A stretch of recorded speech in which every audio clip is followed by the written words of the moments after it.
Westfield, New Jersey, a picture-perfect town. Tree-lined streets, white picket fences, and houses that seemed to whisper peace. And then there was one house, a grand Victorian mansion where the List family lived. Respected, admired, envied. But inside those walls, something was quietly dying. Faith was turning into fanaticism, love into control, and the man everyone called a pillar of virtue was planning something unthinkable. This isn't the story of a monster lurking in the shadows. It's the story of a man who believed he was doing the right thing. A father, a husband, a killer, whose calmness would chill the world for decades. Tonight, we step inside the house that perfection built and a hell destroyed. This is the hidden life of John List, the father who vanished after murder. How does this compare to other cases that you had over your career? This was the slaughter of an entire family. The New Jersey accountant who slaughtered his entire family and managed to escape arrest for 17 years. In the quiet suburbs of Westfield, New Jersey, stood a grand Victorian mansion. It looked like something out of an old American postcard. White pillars, neatly trimmed lawn, a classic portrait of success. And inside that house lived the List family. John Emil List, a devout Lutheran, was the kind of man neighbors called proper. He was quiet, punctual, always dressed in a suit, even to fetch the morning newspaper. His wife Helen, elegant but withdrawn, once dreamed of being a socialite, but now spent her days mostly confined to the house. Their 3 children, Patricia, John Jr., and Frederick, were polite, well-behaved, and talented. On Sundays, the family never missed church. In fact, they all were religious. On the outside, they were the embodiment of the American dream. But behind those white doors and mind-blowing architecture of that giant house, something darker simmered, something quietly unraveling. John was under pressure. He'd recently lost his job at a bank, and his pride wouldn't let him admit it, not to his family, his neighbors, and not even to himself. Every morning, he'd still leave the house in his suit, briefcase in hand, pretending to go to work. He spent his days sitting in the train station, reading newspapers, and hoping no one would notice. But bills piled up. His savings were fading. The family needed money, and in John's mind, where religion and pride intertwined, failure was not an option. By late 1971, the illusion was crumbling. Helen had grown increasingly ill, battling the lingering effects of syphilis, a disease she'd contracted years before their marriage. It left her frail and dependent, often turning bitter toward John. The situation in the house was never the same. She drank more than she should, her once graceful demeanor replaced by sharp sarcasm and resentment. Patricia, the eldest daughter, was a teenager now. She dreamed of becoming an actress, a career John saw as sinful and shameful. She was an active participant in her school dramas, and John believed her involvement in school plays was leading her down to a corrupt path. At church, John was known as a man of faith. So was in the neighborhood. But at home, his belief twisted into something rigid, absolute. He convinced himself that his family was straying from God and that it was his duty, his divine responsibility, to save them. Financial ruin, moral decay, spiritual failure. In his mind, they all pointed toward one horrifying solution, a solution no human would think of. John List decided the only way to save his family's souls was to kill them. It was a cold November morning in 1971. John woke up unusually calm. He had breakfast with his family, exchanged polite words, and then watched his children leave for school. He'd already prepared everything: ammunition, letters, even a funeral playlist. When Helen came down to the kitchen, John greeted her quietly. Then, without warning, he took out his gun and shot her in the back of the head. His mother, Alma, who lived upstairs, heard the noise. He climbed the steps, knocked on her door, and said gently, "Mother, I've got something to tell you." Before she could respond, he shot her too. He dragged Helen's body into the ballroom, placed her on a sleeping bag, and carefully covered her with a towel. The same for his mother, though too heavy to move. He left her in her bed, neatly tucked in.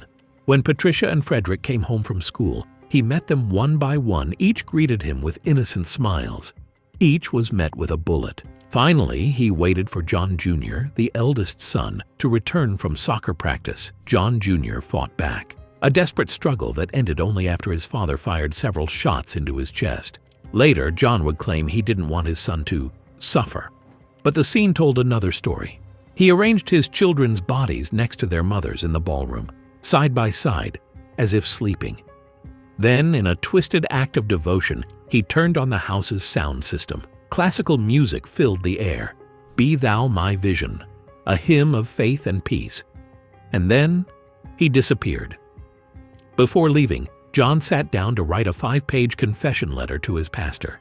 He detailed everything: the killings, his reasons, his belief that he was saving his family's souls from eternal damnation. He mailed the letter, turned off the lights, and cut himself out of the family portrait, a chilling sign of the life he'd erased. He drove away, abandoning his car at JFK Airport, giving the illusion that he'd fled the country. But John List never left America. Instead, he started over. He traveled to Denver, changed his name to Robert Peter Clark, and quietly built a new life. He got a job as an accountant, remarried a woman named Dolores, and attended church every Sunday, just like before. To everyone who met him, he was polite, reliable, deeply religious, a man who seemed incapable of harm. Back in Westfield, the mansion sat silent. Days turned into weeks. Neighbors noticed the mail piling up, the lights left on night and day, but no one expected what they would find. Nearly a month later, police broke in, and what they saw would haunt them for life. The house was freezing cold, the electricity humming through every room, and in the grand ballroom beneath the flickering chandelier lay the 5 bodies, perfectly arranged, perfectly still. The hymn still echoed faintly from the speakers, and John List was gone. The murders shocked the nation. It wasn't just the brutality, it was the precision, the calm. How could a man so ordinary, so devout, commit such horror and vanish without a trace? For 18 years, John List was a ghost. The FBI chased countless leads, dead ends, false sightings, and rumors that he'd fled to Germany. But in reality, he was living comfortably under his new identity, blending into the crowd. Until one night, everything changed. In 1989, the TV show America's Most Wanted featured his case. A forensic artist created an age-progressed clay bust of what John List might look like now. Older, with glasses, receding hairline. The resemblance was uncanny. A neighbor in Denver recognized him immediately. "I know that man," she said. "That's Bob Clark." When police arrived at his doorstep, John didn't resist. He simply adjusted his glasses and said, "You've got the right man." In court, John List was calm, composed, almost cold. He admitted to everything but insisted he'd done it to protect his family. He claimed he was certain they were going to hell, and that killing them was an act of mercy. The jury didn't agree. They found him guilty on 5 counts of first-degree murder. He was sentenced to 5 consecutive life terms in prison. When asked if he felt remorse, he said quietly, "I wish I could have been more outgoing. Maybe they would have been alive today." It wasn't guilt. It was regret for how life had turned out. John List died in prison in 2008. He never once apologized. The mansion in Westfield stood empty for years. People said they heard music echoing at night, the faint sound of footsteps in the ballroom. Eventually, the house burned down, but the story never did. Even now, decades later, the name John List sends chills down the spine. He wasn't a monster born of chaos, but of calculation. A man who chose control over compassion, pride over love, faith over forgiveness. In the end, John List didn't just murder his family. He murdered the illusion of the perfect American dream. John List's story isn't just about a man who is a murderer. It's about what happens when fear, pride, and obsession replace empathy. A man so desperate to preserve his image that he destroyed everything that truly mattered. And yet, in that final letter, one thing stands out. He believed he'd see them again in heaven. Maybe, in his twisted mind, he already had. If stories like this make you question the thin line between devotion and delusion, you're not alone.